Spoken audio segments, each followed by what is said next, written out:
So hello and welcome back. We are back again with Pride and Prejudice by the wonderful Jane Austen. And we're going to be finishing this book probably this week, which is kind of insane. Also, kind of insane. Every time I start talking, my ridiculous cat decides that I'm not talking to him, so he's just going to leave the room. Bye, Parky. Cats are silly. We love cats, though. I mean, I love cats. I don't know if everybody loves cats, but I love cats. I still haven't seen anything if anyone other than like royalty kept house pets back in the past. I mean, I would think that they would. Who doesn't love a cuddly kitty cat? But then again, thinking about the way medieval Europe at least was about cats, maybe they didn't keep kitty cats. I would have. Probably would have been like accused of being a witch too immediately. Not that this is what we're reading about today or anything, but yeah. Every once in a while when I'm reading these books, I'm like, I wonder how different we really are from people in the past. Other than the trappings of modern society, I'm betting that we're really not all that different. But I could be wrong. Anyway, it has been very, very cold. I am now fully in my how many layers of clothing can I put on every single day phase of the year that will last until probably June. But it's okay. It is what it is. Anyway, enough about all of that. I said anyway like 12 different times, which is probably more than anyone wanted to hear it. But it's time for us to jump back in to Pride and Prejudice. We are in the final volume, Volume 3, and we are going to read 2 chapters tonight, beginning with chapter 14.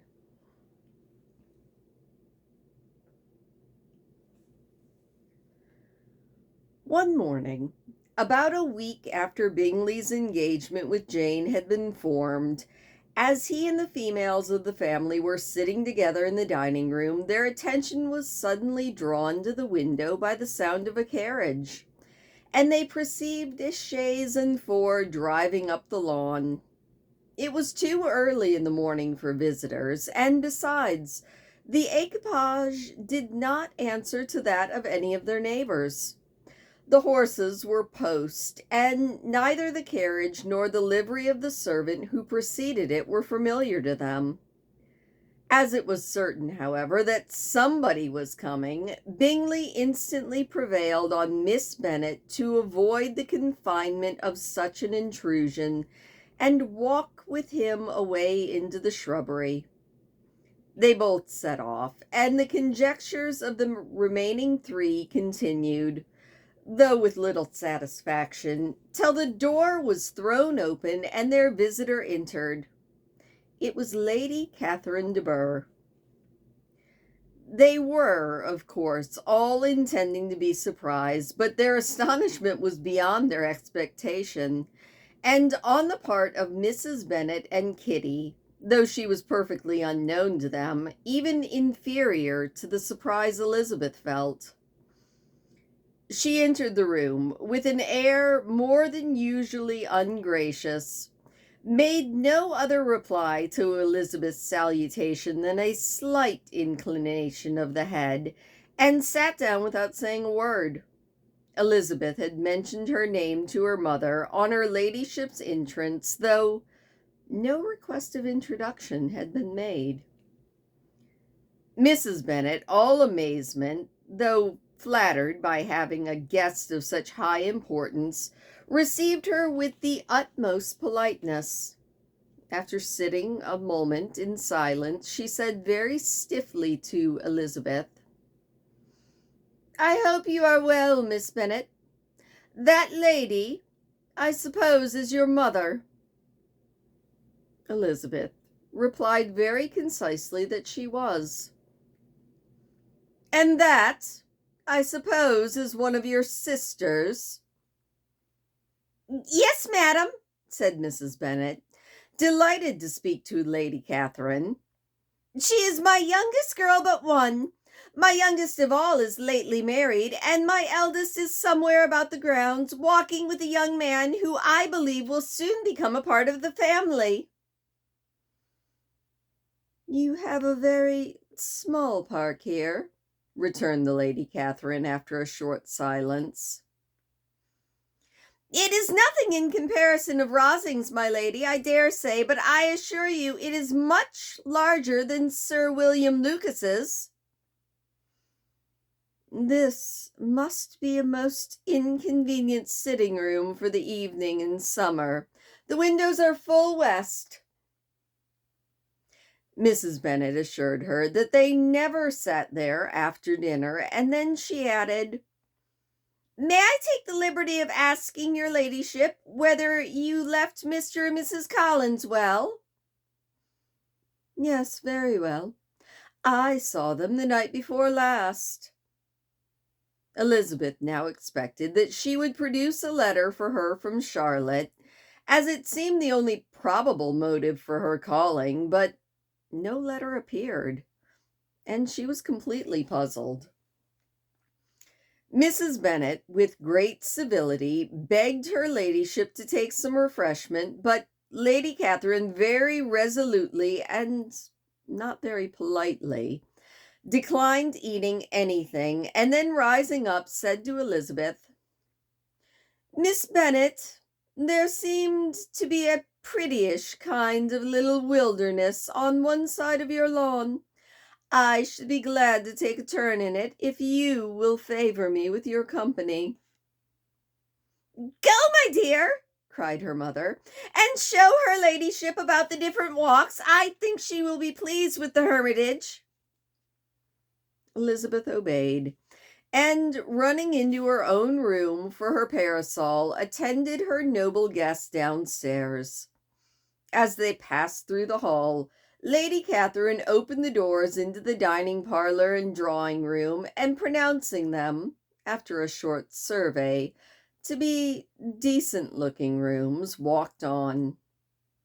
Her carriage remained at the door, and Elizabeth saw her waiting woman was in it. They proceeded in silence along the gravel walk that led to the copse. Elizabeth was determined to make no effort for conversation with a woman who was now more than usually insolent and disagreeable. "How could I ever think her like her nephew?" she said to herself as she looked her in the face. As soon as they entered the copse, Lady Catherine began in the following manner. "You can be at no loss, Miss Bennet, to understand the reason of my journey hither. Your own heart, your own conscience must tell you, though, why I have come." Elizabeth looked with unaffected astonishment. "Indeed, you are mistaken, madam. I have not been at all able to account for the honor of seeing you here." "Miss Bennet," replied her ladyship in an angry tone, "you ought to know that I am not to be trifled with, but however insincere you may choose to be, you shall not find me so. My character has ever been celebrated for its sincerity and frankness, and in a cause of such moment as this, I certainly shall not depart from it. A report of a most alarming nature reached me 2 days ago. I was told that not only your sister was on the point of being most advantageously married, but that you, Miss Elizabeth Bennet, would in all likelihood be soon afterwards united to my nephew, my own nephew, Mr. Darcy. Though I knew it must be a scandalous falsehood, though I would not injure him so much as to suppose the truth of it possible, I instantly resolved on setting off for this place, that I might make my sentiments known to you."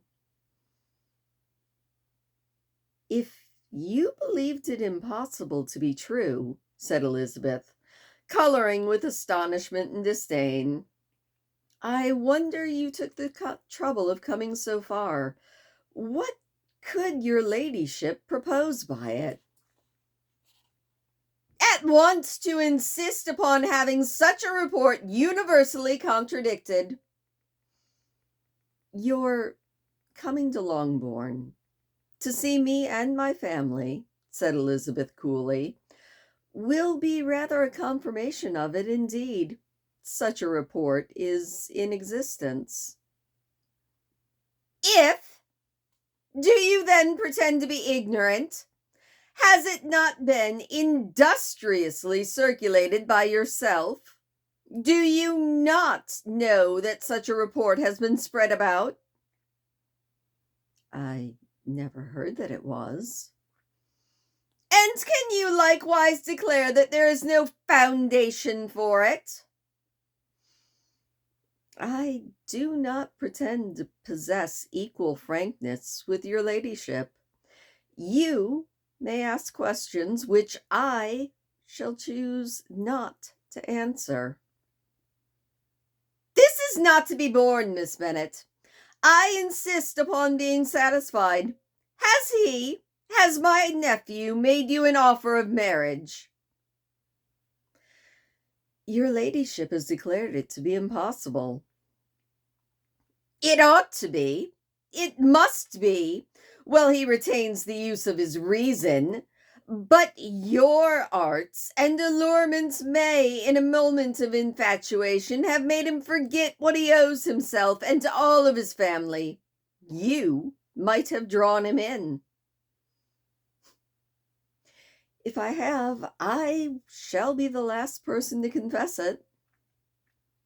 Miss Bennet, do you know who I am? I have not been accustomed to language such as this. I am almost the nearest relation he has in the world, and I am entitled to know all of his dearest concerns.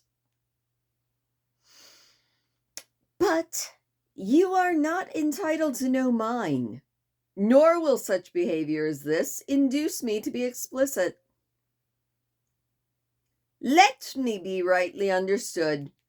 This match, to which you have the presumption to aspire, can never take place. No, never. Mr. Darcy is engaged to my daughter. Now, what do you have to say? Only this, that if he is so, you can have no reason to suppose he will make an offer to me. Lady Catherine hesitated for a moment and then replied, The engagement between them is of a peculiar kind. From their infancy, they have been intended for each other. It was the favorite wish of his mother as well as of hers. Well, in their cradles, we planned the union, and now, at the moment when the wishes of both sisters would be accomplished in their marriage, to be prevented by a woman of inferior birth, of no importance in the world, and wholly unallied to the family? Do you pay no regard to the wishes of his friends, to his tacit engagement with Miss de Bourgh?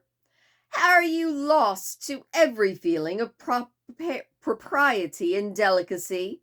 Have you not heard me say that from his earliest hours he was destined for his cousin? Yes, and I had heard it before, but what is that to me? If there is no other objection to my marrying your nephew, I shall certainly not be kept from it by knowing that his mother and aunt wished him to marry Miss de Bourgh. You both did as much as you could in planning the marriage. Its completion depends on others.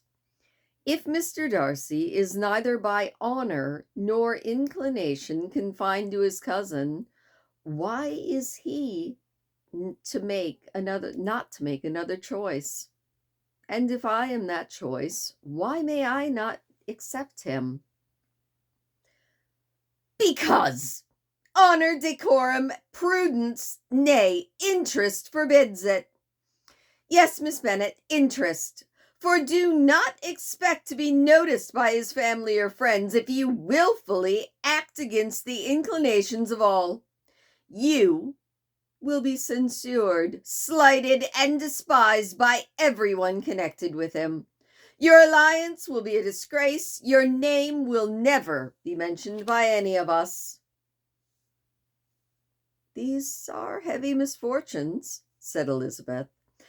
"But the wife of Mr. Darcy must have such extraordinary sources of happiness necessarily attached to her situation that she could, upon the whole, have no cause to repine." "Obstinate, headstrong girl! I am ashamed of you. Is this your gratitude for my attentions to you last spring? Is nothing due me on that score?" "Let us sit down." "No, you are to understand, Miss Bennet, that I came here with the determined resolution of carrying my purpose, and I will not be dissuaded from it. I have not been used to submitting to any person's whims. I have not been in the habit of brooking disappointment." "That will make your ladyship's situation at present more pitiable, but it will have no effect on me." "I will not be interrupted. Hear me in silence. My daughter and my nephew are formed for each other. They are descended on the maternal side from the same noble line, on the father's from a respectable, honorable, and ancient, though untitled, family. Their fortune on both sides is splendid. They are destined for each other by the voice of every member of their respective house. And what is to divide them? The upstart pretensions of a young woman without family connections or fortune? Is this to be endured? But it must not. It shall not be. If you were sensible of your own good, you would not wish to quit the sphere in which you have been brought up." "In marrying your nephew, I should not consider myself as quitting that sphere. He is a gentleman. I am a gentleman's daughter. So far we are equal." "True. You are a gentleman's daughter, but who was your mother? Who are your uncles and aunts? Do not imagine me ignorant of their condition." "Whatever my connections may be," said Elizabeth, "if your nephew does not object to them, then they should be nothing to you." "Tell me, once and for all, are you engaged to him?" Though Elizabeth would not, for the mere purpose of obliging Lady Catherine, have answered the question, she could not but say, after a moment of deliberation, "I am not." Lady Catherine seemed pleased. "And will you promise me never to enter into such an engagement?" "I will make no promise of that kind." "Miss Bennet, I am shocked and astonished. I expected to find a more reasonable young woman. But do not deceive yourself into a belief that I will ever recede. I shall not go away till you have given me the assurance I require." "And I certainly shall never give it. I am not to be intimidated into anything so wholly unreasonable. Your ladyship wants Mr. Darcy to marry your daughter, but would my giving you the wished-for promise to make their marriage any more probable? Supposing him to be attached to me, would my refusing to accept his hand make him then wish to bestow it on his cousin? Allow me to say, Lady Catherine, that the arguments with which you have supported in this extraordinary application have been as frivolous as the application was ill-judged. You have widely mistaken my character if you think I can be worked on by such persuasions as these. How far your nephew might approve of your interference in his affairs, I cannot tell. But you certainly have no right to concern yourself in mine. I must therefore beg to be importuned no further on this subject. Not so hasty, if you please. I am by no means done. To all the objections I have already urged, but I have another to add. I am no stranger to the particulars of your youngest sister's infamous elopement. I know it all. That the young man's marrying her was a patched-up business at the expense of your father and uncles. And is such a girl to be my nephew's sister? Is her husband? Is the son of his late father's steward to be his brother? Heaven and earth, what are you thinking? Are the shades of Pemberley to be this polluted? You can now have nothing farther to say. You have insulted me in every possible method, and I must beg that I return to the house. Elizabeth rose as she spoke, and Lady Catherine rose also, and they turned back. Her ladyship was highly incensed. You have no regard, then, for the honor and credit of my nephew. Unfeeling, selfish girl! Do you not consider that a connection with you must disgrace him in the eyes of everybody? Lady Catherine, I have nothing more to say. You know my sentiments. You are resolved to have him? I have said no such thing.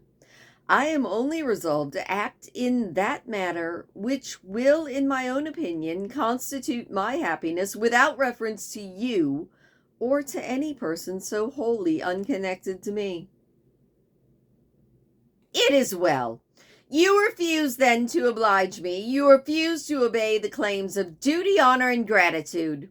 You are determined to ruin him in the opinion of all his friends and make him into the contempt of the world. Neither duty, nor honor, nor gratitude, said Elizabeth, have any possible claim on me in the present instance. No principle of either would be violated by my marriage with Mr. Darcy. And with regard to the resentment of his family, or the indignation of the world, if the former were excited by his marrying me, it would not give me one moment's concern, and the world in general would have too much sense to join in the scorn. And this is your real opinion? This your final resolve? Very well. I shall now know how to act. Do not imagine, Miss Bennet, that your ambition will ever be gratified. I came to try you. I hope to find you reasonable, but depend on it, I will carry my point. In this manner, the Lady Catherine talked on till they were at the door of the carriage, when, turning hastily around, added, I take no leave of you, Miss Bennet. I send no compliments to your mother. You deserve no such attention. I am most seriously displeased. Elizabeth made no answer, and without attempting to persuade her ladyship to return into the house, walked quietly in herself. She heard the carriage drive away as she proceeded up the stairs. Her mother impatiently met her at the door of the dressing-room to ask why the Lady Catherine would not come in again and rest herself. She did not choose to, said her daughter. She would go. She's a very fine-looking woman, and her calling here was prodigiously civil, for she only came, I suppose, to tell us that the Collinses were well. She is on her road somewhere, and I dare say, and so passing through Meryton, thought she might as well call on you. I suppose she had nothing particular to say to you, Lizzie. Elizabeth was forced to give in to a little falsehood here, for to acknowledge the substance of their conversation would have been impossible. And that is the end of chapter 14. I knew I didn't like Miss de Bourgh, or Mrs. de Bourgh, but, ooh, that woman was dripping venom, wasn't she? Elizabeth did good. And now, on to chapter 15. The discomposure of spirits, which this extraordinary visit threw Elizabeth into, could not be easily overcome, nor could she for many hours learn to think of it less than incessantly. Lady Catherine, it appeared, had actually taken the trouble of this journey from Rosings for the sole purpose of breaking off her supposed engagement with Mr. Darcy. It was a rational scheme, to be sure, but from what the report of their engagement could originate, Elizabeth was at a loss to imagine, till she recollected that his being the intimate friend of Bingley and her being the sister of Jane was enough, at a time when the expectation of one wedding would make everybody eager for another, and that would supply the idea. She had not herself forgotten to feel that the marriage of her sister must bring them more frequently together, and her neighbors at the Lucas Lodge, therefore, for through their communication with the Collinses, the report she had concluded must have reached Lady Catherine, had only set that down as almost certain and immediate, which she had looked forward to as possible in some future time.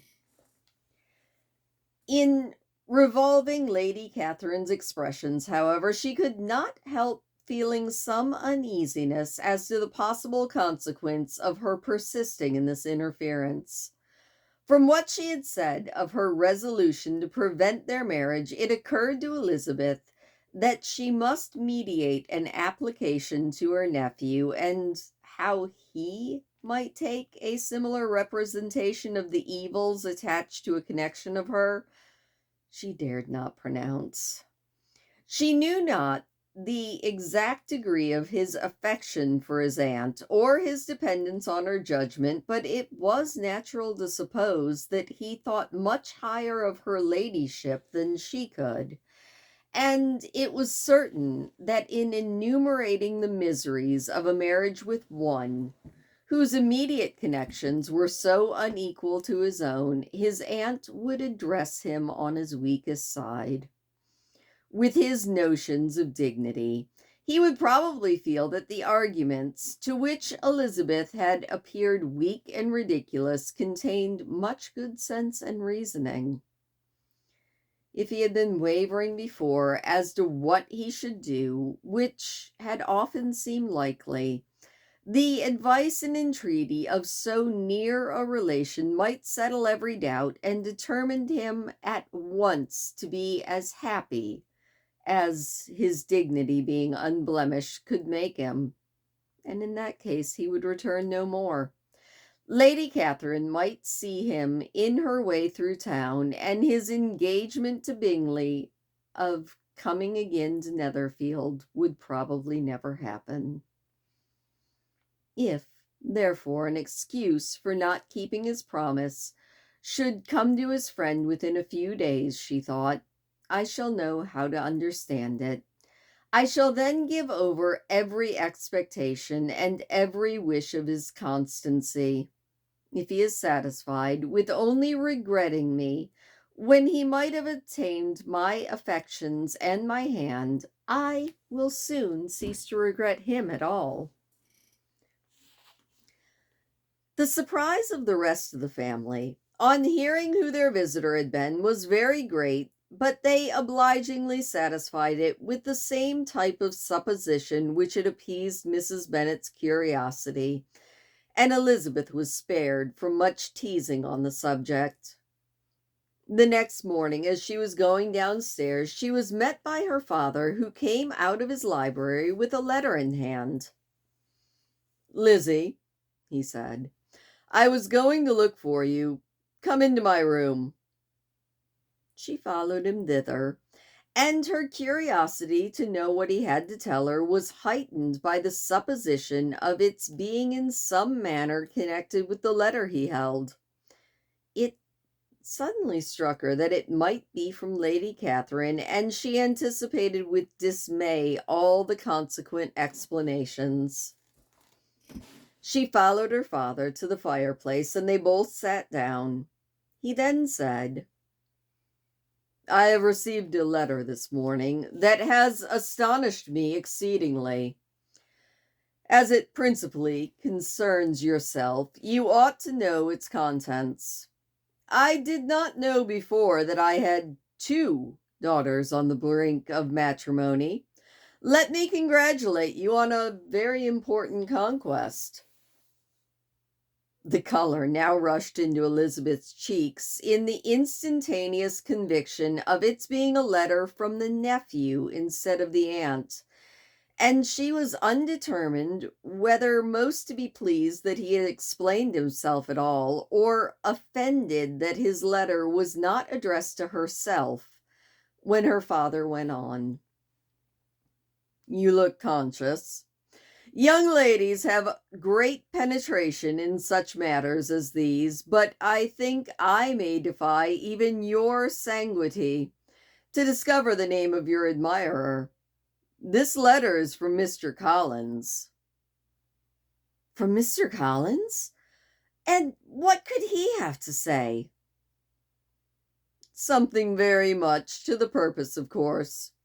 He begins with congratulations on the approaching nuptials of my eldest daughter, of which it seems he has been told by some of the good-natured, gossiping Lucases. I shall not sport with your impatience by reading what he says on that point. What relates to yourself is as follows. Having thus offered you the sincere congratulations of Mrs. Collins and myself on this happy event, let me add a short hint on the subject of another, of which we have been advertised by this same authority. Your daughter Elizabeth, it is presumed, will not long bear the name of Bennet, after her elder sister has resigned it, and the chosen partner of her fate may reasonably be looked up to as one of the most illustrious personages in the land. Can you possibly guess, Lizzie, who is meant by this? This young gentleman is blessed in a peculiar way with everything the heart of mortals can most desire: splendid property, noble kindred, and excessive patronage. Yet in spite of all these temptations, let me warn my cousin Elizabeth and yourself of what evils you may incur by a precipitate closure with this gentleman's proposals, which of course you will be inclined to take advantage of. Have you any idea, Lizzie, who this gentleman is? But now it comes. My motive for cautioning you," Collins writes, "is as follows. We have reason to imagine that his aunt, Lady Catherine de Bourgh, does not look on this match with a friendly eye. Mr. Darcy, you see, is the man. Now, Lizzie, I think I have surprised you. Could he or the Lucases have pitched on any man within the circle of our acquaintance whose name would have given the lie more effectually than what they have related? Mr. Darcy, who never looks on any woman but to see a blemish, and who probably never looked on you in his life. It's admirable." Elizabeth tried to join in her father's pleasantry, but could only force one most reluctant smile. Never had his wit been directed in a manner that was so little agreeable to her. "Are you not diverted?" "Oh, yes, pray read on." "After mentioning the likelihood of this marriage to her ladyship last night, she immediately, with her usual condescension, expressed what she felt on the occasion, when it became apparent, on that score of some family objections on the part of my cousin, she will never give consent to what she termed so disgraceful a match. I thought it my duty to give the speediest intelligence of this to my cousin, that she and her noble admirer may be aware of what they are about, and not run hastily into a marriage which has not been sanctioned. Mr. Collins moreover adds, I am truly rejoiced that my cousin Lydia's sad business has been so well hushed up, and am only concerned that their living together before marriage took place might be generally known. I must not, however, neglect the duties of my station, or refrain from declaring my amazement at hearing that you received the young couple into your house as soon as they were married. It was an encouragement of vice, and had I been the rector at Longbourn, I should have strenuously oppressed it. You ought certainly to forgive them as a Christian, but never admit them into your sight or allow their names mentioned in your hearing. That on his notion of Christian forgiveness, said Elizabeth's father. The rest of his letter is only about his dear Charlotte's situation and his expectation of a young olive branch. But, Lizzie, you look as if you did not enjoy this. You are not going to be Missa, I hope, and pretend to be affronted at an idle report. For what do we live but to make sport for our neighbors and laugh at them in our own turn? Oh, cried Elizabeth, I'm excessively diverted, but it's so strange. Yes, and that's what makes it amusing. Had they fixed on any other man, it would have been nothing, but his perfect indifference and your very pointed dislike make it delightfully absurd. Much as I abominate writing, I would not give up Mr. Collins' correspondence for anything. Nay, when I read a letter of his, I cannot help giving him the preference even over Wickham, much as I value the impudence and hypocrisy of my son-in-law. And pray, Lizzie, what said Lady Catherine about this report? Did she call to refuse consent? To this question, Elizabeth replied only with a laugh, and as it had been asked without the least suspicion, she was not distressed by his repeating it. Elizabeth had never been more at a loss to make her feelings appear what they were not. It was necessary to laugh when she would rather have cried. Her father had more cruelly mortified her by what he said of Mr. Darcy's indifference, and she could do nothing but wonder at such a want of penetration, or fear that perhaps, instead of his seeing too little, she might have just been fancying too much. And that is the end of chapter 15. Wow. All right, so we've got 16. We only have 4 chapters left. Are we sure that they're going to end up together? I mean, if they do, it might be the biggest miracle of this book. Although now it does seem that the tables have flipped, and at least from outward appearances, Elizabeth is much more into him than maybe he is into her. Maybe. I don't know.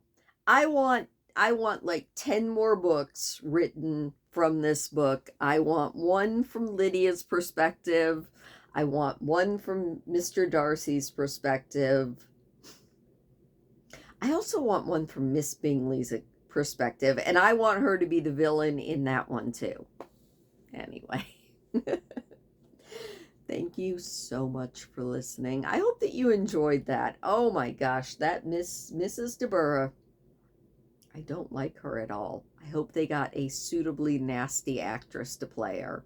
And by nasty, I mean the person themselves is probably perfectly lovely, but somebody that just really enjoyed playing the condescending and evil, scheming, like conniving old woman, which would be a fun thing to do. To play that part, that would be fun. Anyway, thank you for joining me. As always, I hope that you enjoyed those chapters. Leave me a thumbs up if you don't mind. I do always get great enjoyment from seeing thumbs up on my videos. And yeah, I'll see you tomorrow for another couple of chapters.